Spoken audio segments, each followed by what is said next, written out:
देख ई है के जेक बोर्ड क्लास 10 कर इकोनॉमिक्स पाठ 2 अर्थव्यवस्था का, ठीक है।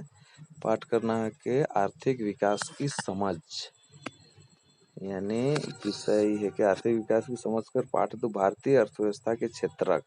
पाठ करना है कि भारतीय अर्थव्यवस्था के क्षेत्रक और विषय है कि आर्थिक विकास की समझ। ये अर्थव्यवस्था में आवेला, ठीक है। तो अभ्यास कर जे सवाल जवाब है उके हम एखन देखब। पहला सवाल है कोष्टक में दिए गए सही विकल्प का प्रयोग कर रिक्त स्थानों की पूर्ति करना है। तो डायरेक्ट उत्तरे बताते जाऊं मैं। सेवा क्षेत्र में रोजगार में उत्पादन के समान उत्पादन में वृद्धि कर बाद खाली स्थान है।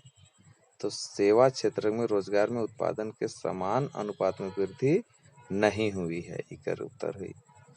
दूसरा है खाली स्थान क्षेत्र के श्रमिक वस्तुओं का उत्पादन नहीं करते हैं। तो तृतीयक क्षेत्र के श्रमिक वस्तुओं का उत्पादन नहीं करते हैं।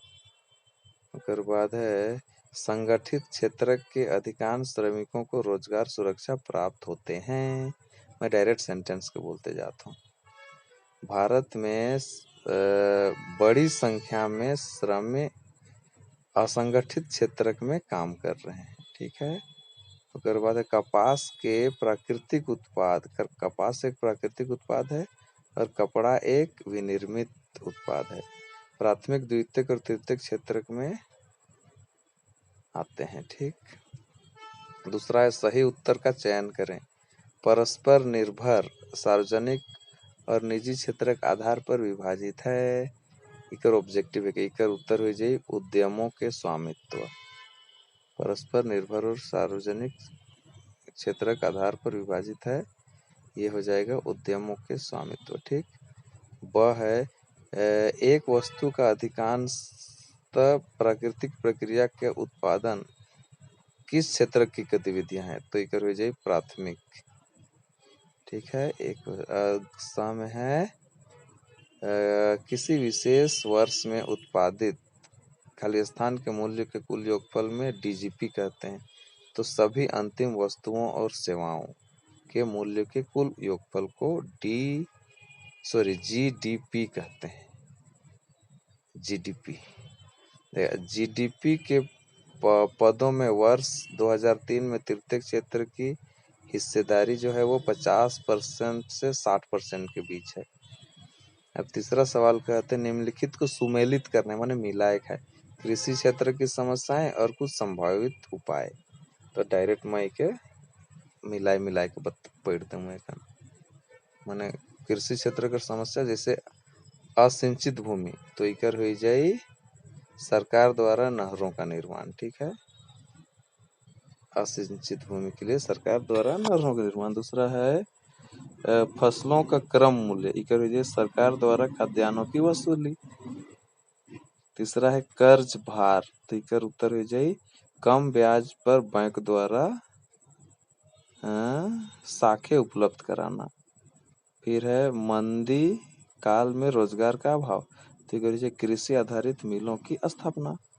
कटाई के तुरंत बाद स्थानीय व्यापारियों को अपना अनाज बेचने की व्यवस्था, इकर हो जाए सहकारी विपणन समिति।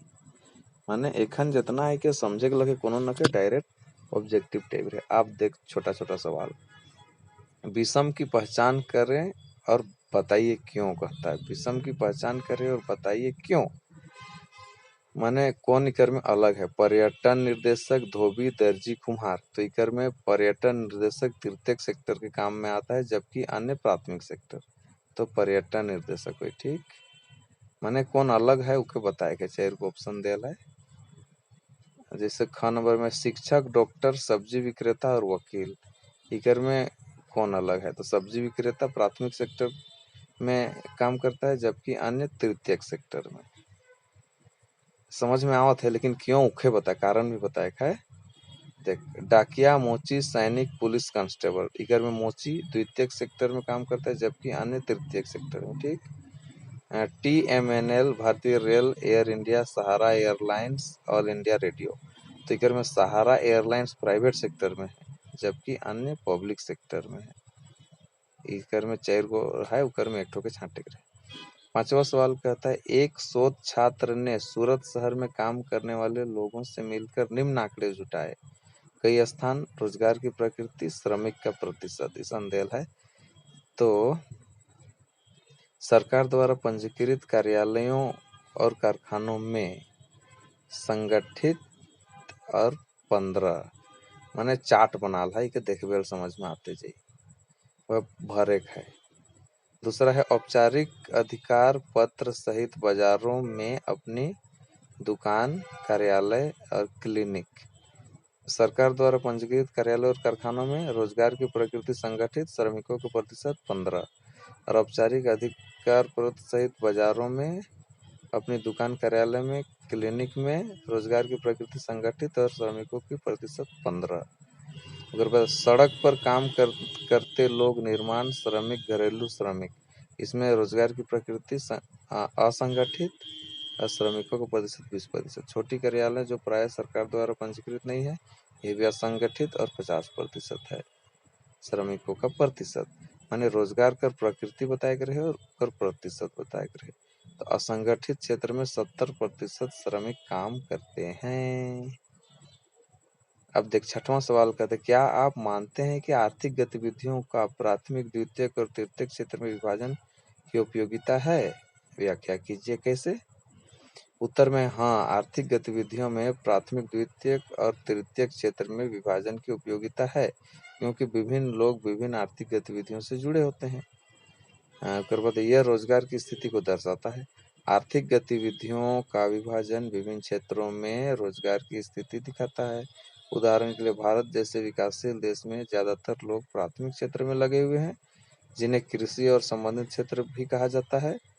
दूसरी ओर विकसित देशों में जैसे अमेरिका में अधिकांश लोग माध्यमिक और तृतीयक क्षेत्रों में कार्यरत हैं।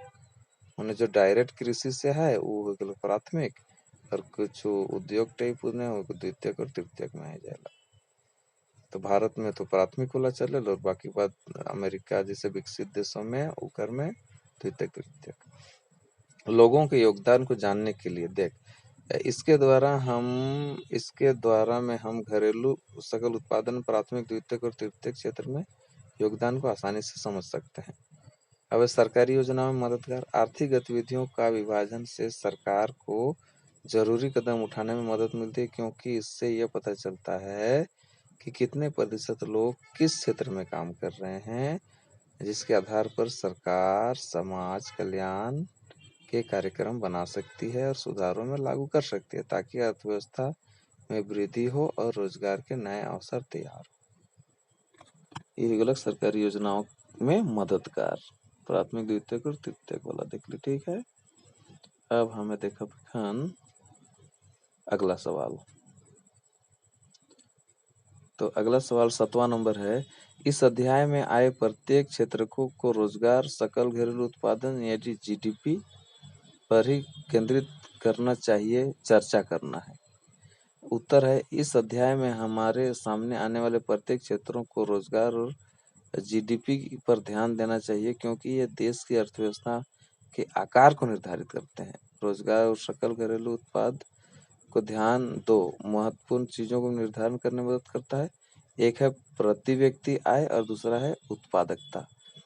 इसलिए प्रत्येक क्षेत्रों में रोजगार दर और स्थिति के साथ साथ सकल घरेलू उत्पाद यानी जीडीपी के मदद योगदान से हम यह समझने में मदद मिलती है कि शेष किस तरह के कार्य कर रहे हैं और इसमें और वृद्धि लाने के लिए क्या किया जाना चाहिए। हाँ, अन्य मुद्दों की जांच होनी चाहिए, जिससे देश में संतुलित क्षेत्रीय विकास, देश के लोगों के बीच आय और धन की समानता, गरीबी उन्मूलन, प्रौद्योगिकी की आधुनिकीकरण, देश की आत्मनिर्भरता। इतना पॉइंट है, इस सब के विषय में चर्चा माने चर्चा करे रहे 7वां सवाल में। माने रोजगार और सकल घरेलू उत्पाद के है जीडीपी कहे ना, जीडीपी। तो इस सब मुद्दा में जांच होनी चाहिए। 8वां सवाल क्या कहते हैं, जीविका के लिए काम करने वाले अपने आसपास के वयस्कों के सभी कार्यों की लंबी सूची बनाइए और आप किस तरीके से वर्गीकृत कर सकते हैं, अपने उत्तर की व्याख्या कीजिए। तो उत्तर है देख, मान ले कि काम करे कॉलेज में डॉक्टर, अध्यापक, अभियंता, इलेक्ट्रीशियन, दुकानदार, धोबी, किसान, निर्माण में लगा श्रमिक, बीमा प्रबंधक, सरकारी कर्मचारी, घरेलू नौकर, फैक्ट्री मालिक, दूध विक्रेता, दर्जी। मान ले इतना इतना है। तो प्राथमिक क्षेत्र में कौन आ जाए? सब्जी उत्पादक और किसान। द्वितीय क्षेत्र में आ जाए श्रमिक, फैक्ट्री या मालिक। और तृतीयक में आ जाए अध्यापक, डॉक्टर, अभियंता, इलेक्ट्रीशियन, दुकानदार, धोबी, दूध विक्रेता, बीमा प्रबंधक, सरकारी कर्मचारी और घरेलू नौकर। माने जितना भी काम धंधा है वो कहते हैं अपने से लिख ले और वो कहते हैं वर्गीकृत कर, प्राथमिक क्षेत्र, द्वितीयक और तृतीयक में। अब देख 9वां सवाल है, तृतीयक क्षेत्र अन्य क्षेत्रकों से भिन्न कैसे है? उदाहरण व्याख्या कीजिए। तो तृतीयक क्षेत्र अन्य क्षेत्रकों से भिन्न है क्योंकि इसकी गतिविधियां अन्य क्षेत्र को यानी प्राथमिक एवं द्वितीयक के विकास में मदद करती है। ये गतिविधियां स्वतः वस्तुओं का उत्पादन नहीं करती बल्कि उत्पादन प्रक्रिया में सहयोग करती। इस क्षेत्र में सेवा, इसलिए इसे सेवा क्षेत्र भी कहते हैं। देख तृतीयक सेक्टर और अन्य सेक्टर में क्या है? मशीन की जरूरत नहीं पड़ती है तृतीयक में, और अन्य में मशीन की जरूरत पड़ती है। तृतीयक में इस सेक्टर में श्रमिकों का मानसिक क्षमता की अधिक जरूरत होती है और अन्य सेक्टर में इस क्षेत्र में श्रमिकों के शारीरिक परिश्रम की अत्यधिक जरूरत पड़ती है। और तृतीयक में है किसी भी भौतिक वस्तु का निर्माण नहीं होता है और अन्य सेक्टर में भौतिक वस्तु का निर्माण होता है। उदाहरण देख, तृतीयक उदाहरण डॉक्टर मन है गलत। चल ठीक है। 10वां सवाल क्या कहते हैं? प्रच्छन्न बेरोजगारी से आप क्या समझते हैं? शहरी एवं ग्रामीण क्षेत्रों से उदाहरण देकर व्याख्या कीजिए। तो देखो इसका उत्तर है प्रच्छन्न बेरोजगारी अर्थात छुपी हुई बेरोजगारी। यह वह स्थिति है जब एक श्रमिक काम तो कर रहा है, कम रहा होता है, लेकिन उसकी क्षमता का पूरा उपयोग नहीं हो पाता है। ऐसी स्थिति में एक श्रमिक किसी खास काम के लिए इसलिए लगा रहता है क्योंकि उसके पास उससे बेहतर करने का कुछ भी नहीं होता है। इस स्थिति में श्रमिकों के पास कोई विकल्प नहीं होता है बल्कि किसी खास काम को करने की मजबूरी होती है। उदाहरण में देख ले, ग्रामीण क्षेत्रों में कृषि के में अक्सर देखने को मिलता है कि जिस खेत पर काम करने के लिए एक दो लोग काफी होते हैं, उसी खेत में कई लोग काम करते रहते हैं। इसलिए अगर हम कुछ लोगों को दूसरे कामों पे लगा दे तो उत्पादन प्रभावित नहीं होगा। जहाँ 2 जना काम में 2 जन करवाए नहीं, 10 जन का लगाए दिल क्या करना? बेरोजगारी है। 11वां सवाल कहते हैं खुली बेरोजगारी और प्रच्छन्न बेरोजगारी के बीच विभेद कीजिए। देख, खुली बेरोजगारी एक ऐसी स्थिति है जिसमें एक व्यक्ति वर्तमान मजदूरी पर काम तो करना चाहता है परंतु उसे काम नहीं मिलता। लेकिन प्रच्छन्न बेरोजगारी एक ऐसी स्थिति थी जिसमें जितने व्यक्ति चाहिए उससे अधिक व्यक्ति ही काम पर लगे हुए हैं। खुली बेरोजगारी शहरी क्षेत्रों में पाई जाती है जबकि प्रच्छन्न बेरोजगारी ग्रामीण क्षेत्रों में पाई जाती है। मतलब खुली बेरोजगारी मतलब काम तो करे चाहे लेकिन काम ही नहीं मिले। 12वां सवाल क्या कहता है? भारतीय अर्थव्यवस्था के विकास में तृतीय क्षेत्र कोई महत्वपूर्ण भूमिका नहीं निभा रहा है। क्या आप इसे सहमत हैं? अपने उत्तर के समर्थन में कारण दीजिए। तो इसका उत्तर है मैं इस कथन से पूर्णतः सहमत नहीं हूँ कि तृतीय क्षेत्र भारतीय अर्थव्यवस्था के विकास में कोई महत्वपूर्ण भूमिका नहीं निभा रहा। मैं सहमत ना हो कहते। भारत में तृतीय क्षेत्र या सेवा क्षेत्र कई अलग अलग प्रकार के लोगों को रोजगार देता है। प्राथमिक क्षेत्र को पीछे छोड़ते हुए यह क्षेत्र अब भारत का सबसे बड़ा उत्पादन क्षेत्र बन गया है। जीडीपी में तृतीय क्षेत्र का हिस्सा अब 50% से अधिक है कहते। माने पढ़ते जावे पॉइंट के हिसाब से और तो के समझ में आते जाए।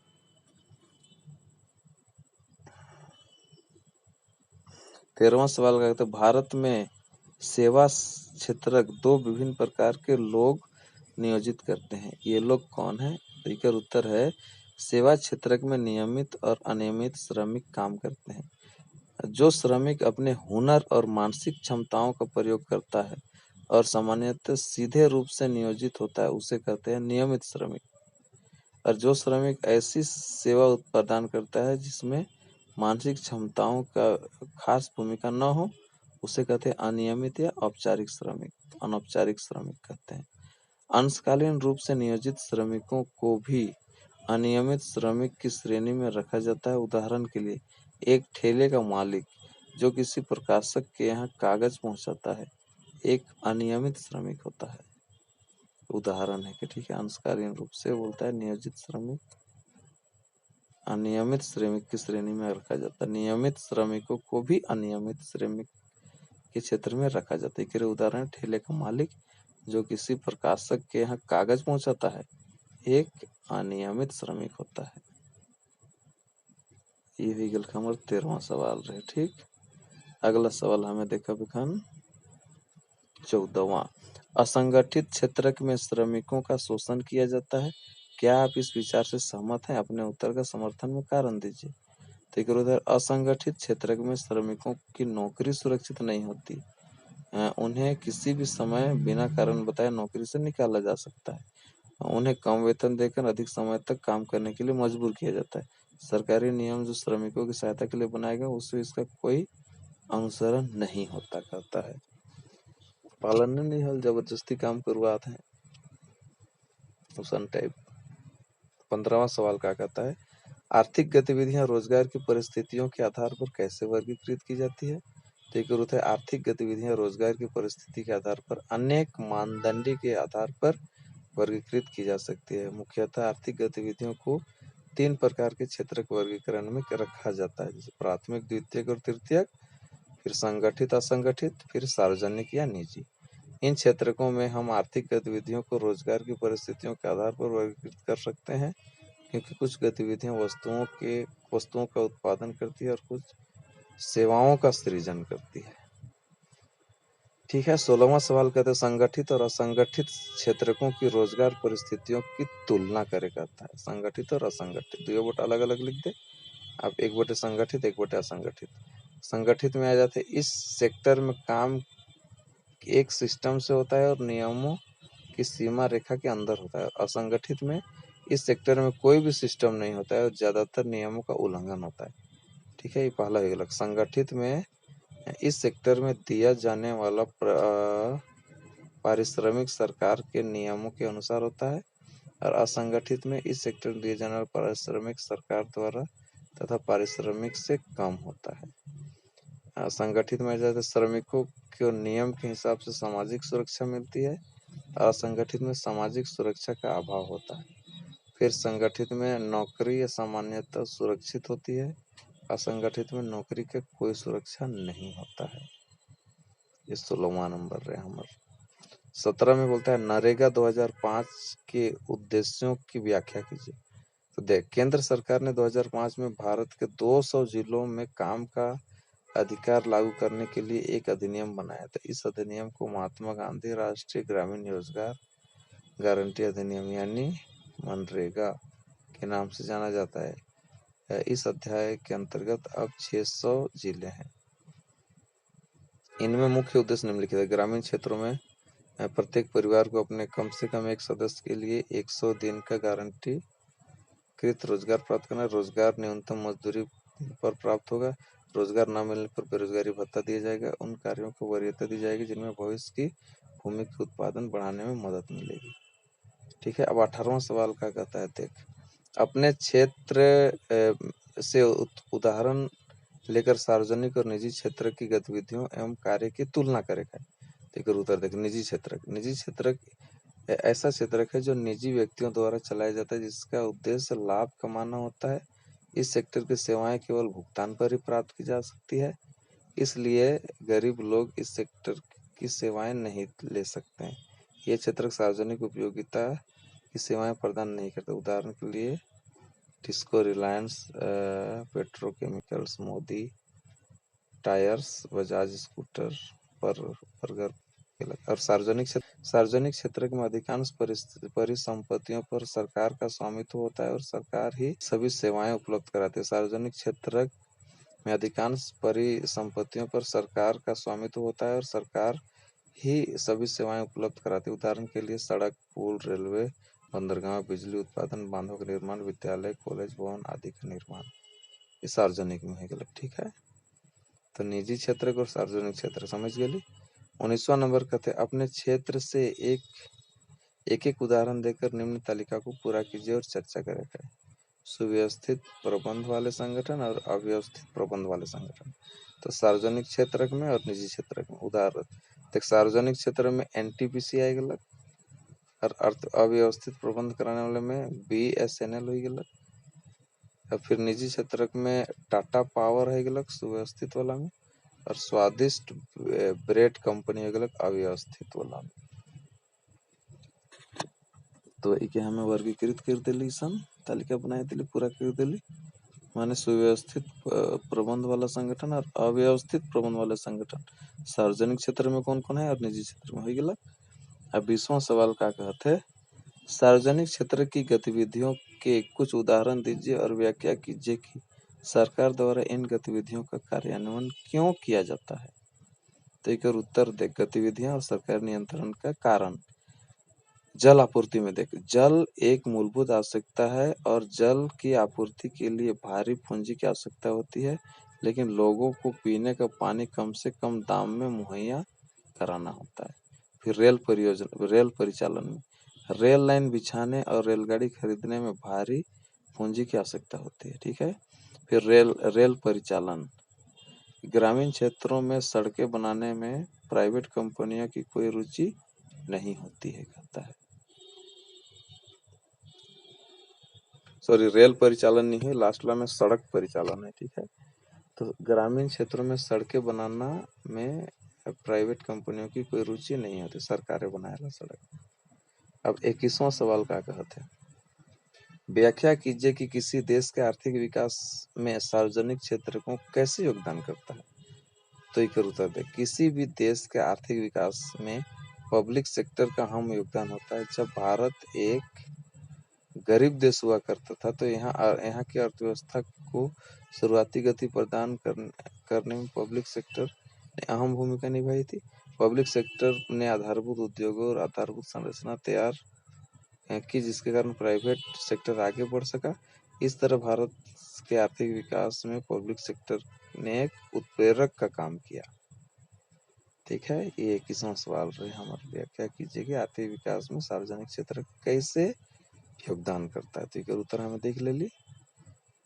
अब 22वां सवाल, असंगठित क्षेत्र के श्रमिकों को निम्नलिखित मुद्दों पर संरक्षण की आवश्यकता है।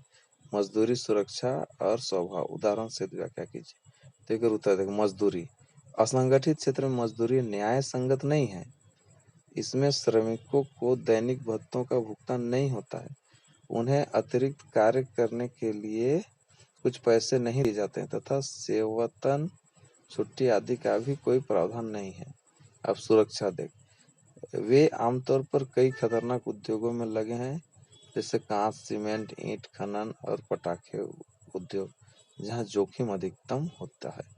फिर स्वास्थ्य में देख, कम वेतन के कारण वे पौष्टिक भोजन नहीं कर पा रहे हैं और उनकी स्वास्थ्य स्थिति बहुत खराब है। उनके अमानवीय काम और रहने की स्थिति के कारण अस्वस्थ कर रहते हैं। ये स्वास्थ्य कोई लगा। अब मजदूरी, सुरक्षा और स्वास्थ्य, ठीक है, उदाहरण से हमें क्या समझे कर है। ये 22वां सवाल रहे।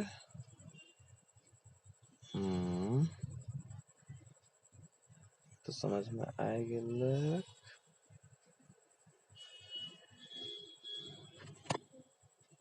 कम वेतन के कारण पौष्टिक भोजन नहीं कर पा रहे हैं तो स्वास्थ्य पर असर तो होबे करेगा, और अमानवीय काम और रहने की स्थिति के कारण वे अस्वस्थ कर रहते हैं, ठीक है। 23वां सवाल कहते हैं, अहमदाबाद में किए गए एक अध्ययन पत्र में पाया गया है कि नगर के 15 लाख श्रमिकों में से 11 लाख श्रमिकों असंगठित क्षेत्र में काम करते हैं। वर्ष 1997-98 में नगर की कुल आय 600 करोड़ रुपए की थी। इसमें से 320 करोड़ रुपए क्षेत्र के प्राप्त होते हैं। इन आंकड़ों को सारणी में प्रदर्शित कीजिए। नगर में अधिक रोजगार सृजन के लिए किन तरीकों पर विचार किया जाना है। तो एक उत्तर, पहले तो संगठित क्षेत्र, असंगठित क्षेत्र और कुल करेगा, फिर श्रमिकों की संख्या संगठित में कितना है, असंगठित में कितना है और टोटल जोड़ दे। फिर अगर आय करोड़ में, संगठित में कितना है, असंगठित में कितना है और कुल, एक जोड़ दे। तो एक में लिखल है, माने यह स्पष्ट है कि श्रमिकों का एक बड़ा हिस्सा असंगठित क्षेत्र में काम कर रहा है, लेकिन संगठित क्षेत्र के लोगों के प्रति आय अधिक है, ठीक है। सरकार की असंगठित क्षेत्र में उद्यमियों को संगठित क्षेत्र में लाने के लिए प्रोत्साहित करना चाहिए। इसके अलावा सरकार को भी कुछ प्रोत्साहन देना चाहिए ताकि संगठित क्षेत्र में और अधिक उद्योग खुल सके, मदद करे कहते। देख अब 24वां सवाल क्या कहते हैं, निम्नलिखित तालिका में 3 श्रमिकों का सफल घरेलू उत्पाद रुपये यानी करोड़ में दिया गया है। वर्ष दिल है प्राथमिक, द्वितीयक और तृतीयक। 2000 में 52,000 करोड़, फिर 48,500 करोड़, फिर 1,33,500 करोड़। अब कम है बोलता है, वर्ष 2000 एवं 2023 के लिए समऊ में तीनों क्षेत्रों की हिस्सेदारी की गणना कीजिए। फिर कम बोलता है, इन आंकड़ों को अध्ययन में दिए गए आलेख 2 के समान एक दंडालेख के रूप में प्रदर्शित कीजिए। फिर गम बोलता है, दंडालेख से हमें क्या निष्कर्ष प्राप्त होता है, इसे निके बनाए है। तो इसका उत्तर देख, 2000 में तो प्राथमिक क्षेत्र में 22.22%, फिर द्वितीय क्षेत्र में 20.73%, फिर तृतीय क्षेत्र में 57.04%। ठीक है।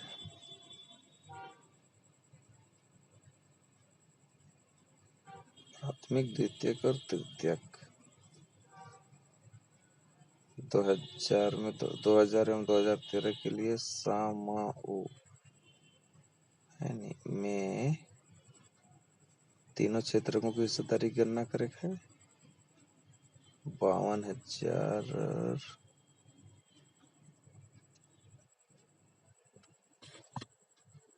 दंडालेख से हमें क्या निष्कर्ष प्राप्त होता है बोलता है। तो प्राथमिक क्षेत्र में देख कितना 52,000 है, फिर द्वितीयक में 48,500, फिर तृतीयक में 1,30,000।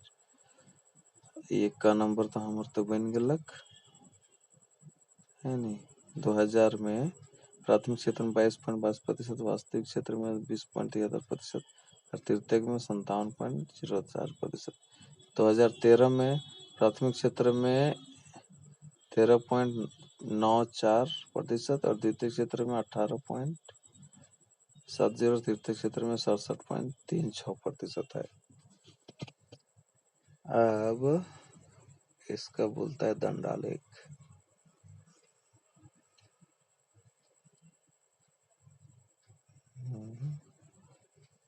जीडीपी के प्रतिशत 2000 और 2013 में। ठीक है, बनाए के देखिए। Tertiary sector, secondary sector, primary sector. नीचे से देख घेरा में प्राथमिक, द्वितीयक और तृतीयक। ठीक है, 2000 में 40% लगभग रहे। ठीक है, और 2014 कितना निकल गया, इतना निकल गया। बस इस आंकड़ा बनाए ले और जहां जहां है ओके इस तरह से दिखाते जा। प्राथमिक क्षेत्र में 22.22%, द्वितीय क्षेत्र में इस सब रहे। गांव में बोलते हैं, हम यह निष्कर्ष निकाल सकते हैं कि जीडीपी ने यानी जीडीपी तो तृतीयक में आवे, तृतीय क्षेत्र की हिस्सेदारी 10% बढ़ी है।